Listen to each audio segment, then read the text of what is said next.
Welcome to this short overview of the eLearning tool. This tool is great to create your courses because it gives you the ability to issue certificates, create final tests, do drip content, and so much more. So let's jump in and take a closer look. So it is recommended to always go and add your instructors first, because inside of the eLearning it's going to ask you who your instructors are. You'll see that this is a normal access for this person. If I click on it, we've got the avatar, instructor name, and their expertise.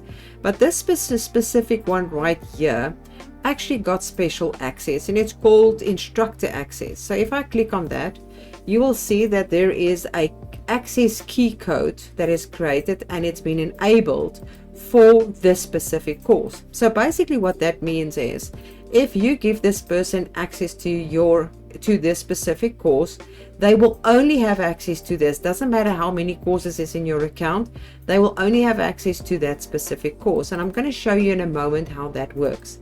So if I go back to the dashboard and I am going to go to the specific course, I'm going to click on open view and I'm going to click on login.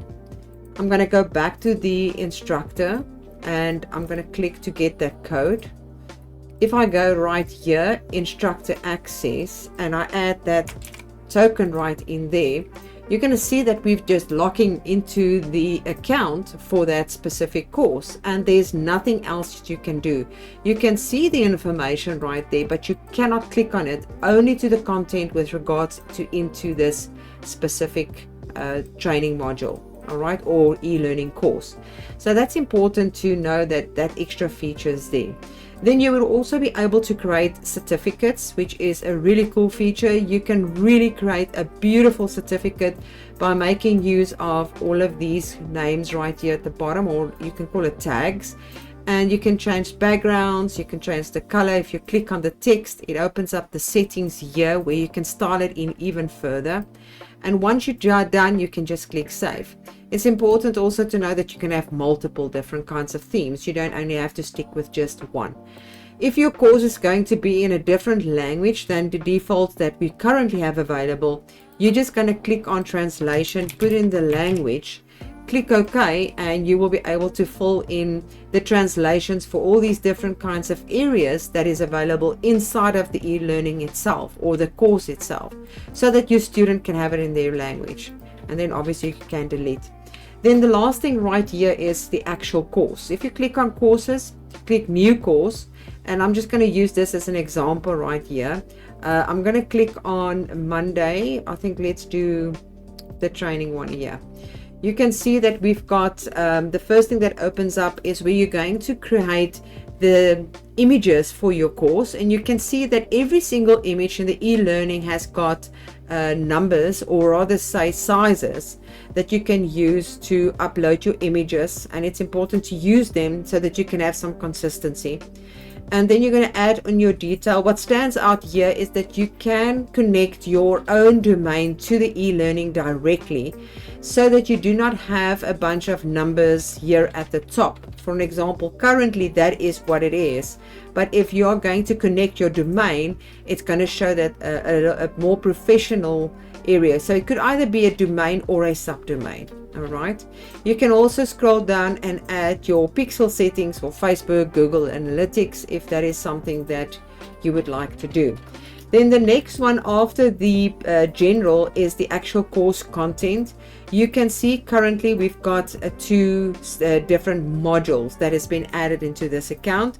Every module will have their own lesson. So if I click on it, you're going to see there is the lesson right there. And then if you click on that specific lesson, you will see that it opens up the areas of each lesson itself. So if I click on it, there's multiple tabs at the top that you can use. It's self-explanatory to fill in all of these information. I'm just going to show you that you can have multiple content added into this area. You have drip access, which means you might have a course that is open for, like, let's say 10 people, and then every Wednesday you release a specific module. Then you will be able to make use of the drip access. You can see currently here it says access level required for this level, and you see it says silver or gold. This basically is multiple student access, and I'm going to explain to you how that works. For this to be enabled, you're going to have to go to the registration and protection area and go to multi-level student access. So you see currently it's been enabled. If I click on that, this is what is going to happen. You might have 10 students which are all on different levels or different packages that they've purchased from you, and according to what they purchase, they will have access. If they want access to another level, this is where you're going to add the URL that they need to go purchase before they actually get access to that. And that is how that works. If I disable this and you're going to go back to your course content, you're going to see right here into this area, going to the drip, it says multi-level is being disabled for the course, and that's basically what that is. Then you've got the normal links, files, tests, and surveys that you can do, as well as activate comments for this specific lesson. Note that this is for the lesson itself. It is these links and tests and surveys is not for the whole complete course. It's only for that specific level. So once you have created all of your course and you click on save, it's going to go over to the registration and protection area, and you will have 3 choices here. Registration not required, required to view, and some lessons require registration.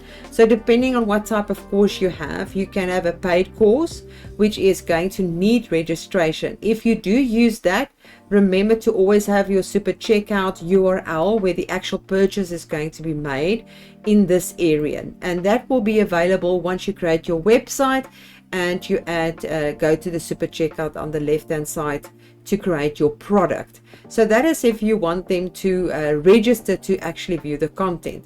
Now sometimes people will need to register. That's a registration required to view content. It's that one. Sometimes people are going to register, but they are not necessarily going to purchase it. You can also do that by using this function and not have a custom registration URL there.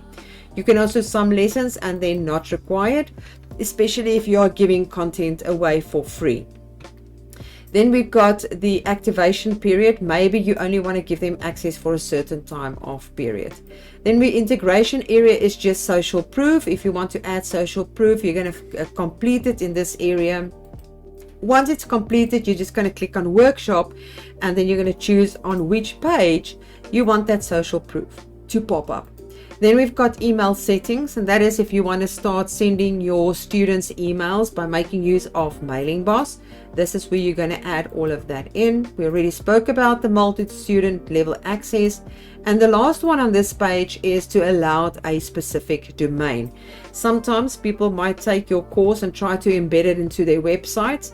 This is going to stop them from doing that if you are going to add your domain in that specific field. Then under the theme area, you will have 3 different kinds of themes: the standard theme, the modern theme. The standard theme basically looks like this. It is the more average type of theme. You can click on the side and you will be able to change the look and feel by clicking on these different areas.